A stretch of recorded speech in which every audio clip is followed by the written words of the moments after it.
अस्सलाम वालेकुम dear students, आप देख रहे हैं सैयद अली अकेडमी। और आज की इस वीडियो के अंदर हम हार्ट प्रॉब्लम्स का जिक्र करने वाले हैं कि वो प्रॉब्लम्स जो कि हार्ट के साथ प्योरली रिलेटेड हैं, जिसकी वजह से हार्ट के अंदर प्रॉब्लम हो रहा है, उनको जिक्र करें तो यहाँ पर 3 प्रॉब्लम्स का जिक्र है। जैसे कि एक है एंजीना पेक्टोरिस, उसके अलावा हार्ट अटैक और तीसरा है हार्ट फेल्यूर। सबसे पहले हम जिक्र कर रहे हैं एंजीना पेक्टोरिस के बारे में कि एंजीना पेक्टोरिस जो है वो क्या होती है। एंजीना का मतलब होता है दर्द और पेक्टोरिस का मतलब होता है चेस्ट, यानी कि सीने के अंदर दर्द का महसूस होना। दरअसल यहाँ पर जो सीने में दर्द की जिक्र है तो इसके अंदर मेनली जो दर्द है वो हार्ट के हवाले से बयान किया हुआ है। तो इसके बारे में बयान करके लिखा हुआ है, strain on the heart by increasing resistance to blood flow. अगर ब्लड फ्लो नहीं हो पा रहा हार्ट के अंदर जो है कॉर्नरी आर्टरीज होती है जो हार्ट को खुद से ब्लड दे रही होती है। तो अगर कॉर्नरी आर्टरीज में कोई प्रॉब्लम है और हार्ट के अंदर ब्लड नहीं आ रहा तो हार्ट पर एक दबाव लगेगा, तो इस वजह से जो है दर्द महसूस होगा। आगे लिखा हुआ है, अल्दो द हार्ट में enlarge in response to this added demand. Heart को ज़्यादा ब्लड चाहिए तो इस रेस्पॉन्स के अंदर हार्ट जो है वो ज़्यादा बड़ी भी हो सकती है। और इसकी एक वजह जो है प्लाक की फॉर्मेशन है, थ्रोम्बस की फॉर्मेशन है कॉर्निया आर्टरीज के अंदर, जिसकी वजह से जो है कॉर्निया आर्टरीज अगर ब्लॉक हो गई तो हार्ट को ब्लड नहीं आ पाएगा। आगे लिखा हुआ इट्स ऑन ब्लड सप्लाई में नॉट इंक्रीज प्रोपोर्शनलिटी। इसके अंदर खुद जो ब्लड सप्लाई है वो इंक्रीज नहीं हो पाता। लिखा हुआ है the heart muscle is then and adequately supplied with blood. Heart को फिर प्रॉपरली ब्लड नहीं मिल रहा, स्पेशली ड्यूरिंग एक्सरसाइज, खासतौर पर एक्सरसाइज के अंदर। Lack of sufficient oxygen to the heart can cause chest pain and radiating pain in the left arm called angina pectoris। अब जब क्योंकि ऑक्सीजन हार्ट को नहीं मिल रहा तो चेस्ट पेन भी होगा, उसके अलावा जो है लेफ्ट आर्म जो है उसके अंदर भी पेन होगा। और याद रखिएगा, अगर ऑक्सीजन नहीं मिल पा रही तो हार्ट के कुछ हिस्से डेड होना शुरू हो जाएंगे। और इस वजह से जो है फ्यूचर के अंदर ये रिस्क होता है कि जिस इंसान को एंजीना पेक्टोरिस की बीमारी है वो हार्ट अटैक का भी काज हो सकती है। यानी सिंपली समझ लें, एंजीना पेक्टोरिस एक तरह का सिम्टम है, एक तरह की अलामत है, निशानी है कि फ्यूचर के अंदर एंजीना पेक्टोरिस के अफेक्टेड इंसान को हार्ट अटैक हो सकता है।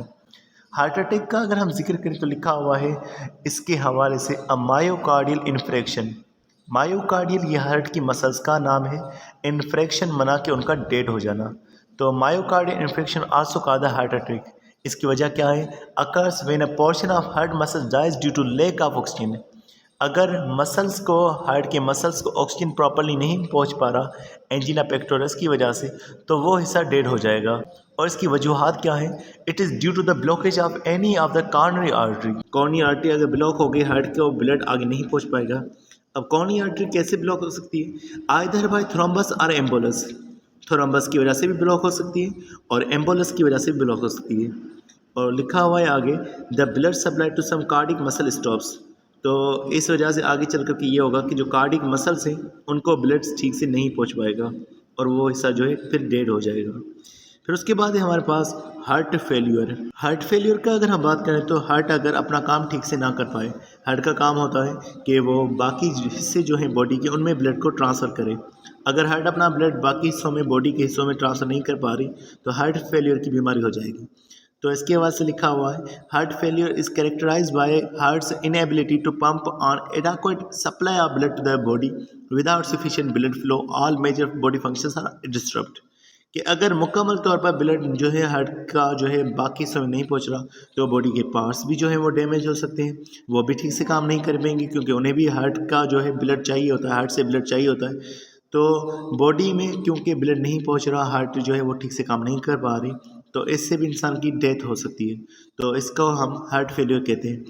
हार्ट फेल्यूर का जो बेसिकली इलाज है वो एक तो हमारे पास है ट्रांसप्लांटेशन, हार्ट ट्रांसप्लांटेशन। तो इस तरह से इसको जो है ठीक किया जा सकता है। अब उसके अलावा कुछ और बीमारियों का जिक्र है, जिसे कि लिखा हुआ है congenital heart problems. कॉन्जेंटल heart problems का मतलब है कि जो बीमारियां हार्ट की बनावट के साथ में जुड़ी हुई हैं, जो कि बाय बर्थ हो सकती हैं।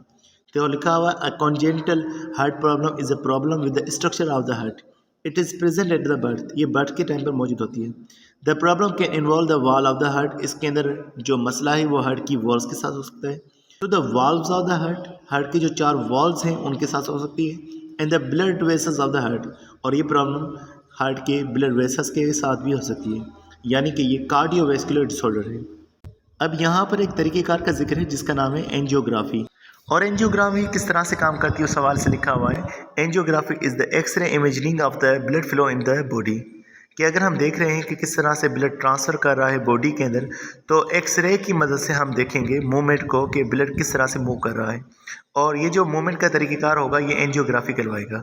अब क्योंकि जो हमारे पास ब्लड फ्लो है ये एक्सरे में दिखाई नहीं देता, तो लिखा हुआ है during an angiogram substance that are opaque to x-ray are inserted in the blood stream.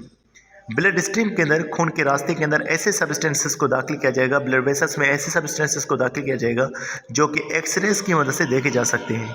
फिर क्या होगा कि हमें पता चलेगा कि जो सब्सटेंसेस जा रहे हैं ब्लड स्ट्रीम में, क्या वो ठीक से जा पा रहे हैं, कहीं पे रुकते नहीं रहे। तो इस वजह से हमें आगे पता चलता है कि जो ब्लड वेसल्स है वो ठीक से काम कर रही है नहीं कर। तो आगे लिखा हुआ है the images of the path they take through blood vessels can be diagnostically useful. तो जो तस्वीरें अब ली जाएंगी वो हमारे लिए इम्पोर्टेंट होगी और इससे पता चलेगा कि किस तरह से ब्लड वेसल्स जो है वो ब्लॉक है या नहीं है। तो लिखा हुआ it is useful to locate blockage in the blood vessels. तो थ्रोम्बस जो है उसके हवाले से भी पता चल जाएगा, एम्बुलस की वजह से भी पता चल जाएगा कि कहाँ पर जो है वो पार्टिकल्स रुक रहे हैं। अब हम कुछ और जो है वो डिसऑर्डर्स का जिक्र कर रहे हैं, जिससे कि है हाइपरटेंशन और दूसरा है हमारे पास हाइपोटेंशन। अगर हाइपरटेंशन का जिक्र करें तो हाइपरटेंशन का मतलब होता है हाई ब्लड प्रेशर, और हाई ब्लड प्रेशर हम किसको कह रहे हैं, जब ब्लड प्रेशर नॉर्मल रेंज से ज़्यादा होगा। अब नॉर्मल ब्लड प्रेशर कितना होता है, सिस्टोलिक प्रेशर जो होता है वो 120 होता है मिलीमीटर मरकरी का, तो वो कहलवाता है नॉर्मल ब्लड प्रेशर। और अगर जो डिस्टोलिक प्रेशर है वो मिलीमीटर में 80 होगा तो वो हमारे पास नॉर्मल ब्लड प्रेशर कहलवाता है। तो लिखा हुआ when the mean arterial pressure is greater than the upper range, तो इसे हम हाइपरटेंशन कह रहे हैं। अब लिखा हुआ किस तरह से होगा, women of any age are considered to hypertension if the blood pressure reading is 160 slash 95 और अबव। अगर वुमेन के अंदर 160 सिस्टोलिक प्रेशर है और 95 डिस्टोलिक प्रेशर है, तो यहाँ से ऊपर का प्रेशर है, तो वो जो है हाइपरटेंशन कहलवाएगा। और लिखा हुआ है for men under age 45 a reading above 140 slash 95 is consider hypertensive. और इंसान के अंदर जो 45 साल का हो, अगर रीडिंग 140 से ज़्यादा आ रही है, 95 से ज़्यादा आ रही है, तो उसे हम हाइपरटेंसिव कहेंगे। Hypertension is called the silent killer. ये जो हाई ब्लड प्रेशर है इसको हम साइलेंट किलर कह रहे हैं, बिकॉज द अफेक्टेड इंडिविजुअल में show no outward symptoms until a stroke और हार्ट अटैक अकर। तो इसे हम साइलेंट किलर इस वजह से कह रहे हैं कि इसकी निशानियाँ हमें ज़ाहिर नहीं होती, और ये जो है एक अचानक से इंसान को जो है हार्ट अटैक या स्ट्रोक यानी कि ब्रेन का जो है वो बीमारी काज कर सकती है।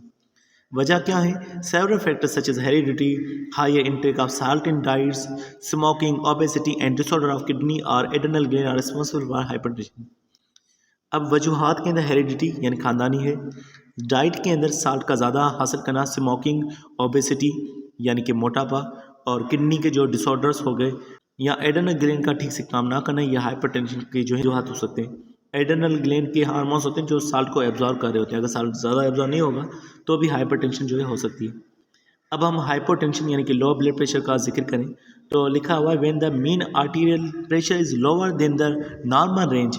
अगर ब्लड प्रेशर जो है नॉर्मल रेंज से कम होगा तो इसे हम जो है हाइपरटेंशन कहेंगे। अब किस तरह से नॉर्मल रेंज से कम कितना, 120 हमने कहा सिस्टोलिक प्रेशर होता है, 80 जो हमने कहा जो कि डिस्टोलिक प्रेशर है। अगर इससे भी कम होगा तो वो जो है हमारे लिए कहलवाएगा एक लो ब्लड प्रेशर। तो लिखा हुआ है कि people with low blood pressure may experience symptoms when their blood pressure drops below 90/60। कि जिनको हाइपोटेंशन होता है उन्हें सिम्टम्स तब पता चलेंगे जब उनका ब्लड प्रेशर गिर जाएगा। और सिम्टम्स कौन से हैं, symptoms of low blood pressure जो है वो है फटीग, थकान का होना, डिजीनेस, चक्कर का आना, उसके अलावा नोसिया यानी कि वोमिटिंग का एहसास होना, और उसके अलावा लाइट हेडेडनेस। लाइट हेडेडनेस का मतलब ये होगा कि जब आपको ऐसा एहसास होगा कि आपको जो है चक्कर आ रहे हो और आप गिरने वाले हो, तो ये लाइट हेडेडनेस कहलवाता है। तो डियर स्टूडेंट, ये हमने जो है डिसऑर्डर्स का जिक्र किया। तो मिलते हैं नेक्स्ट वीडियो में, तब तक आप लोग सारा ख्याल रखिएगा। अस्सलाम वालेकुम।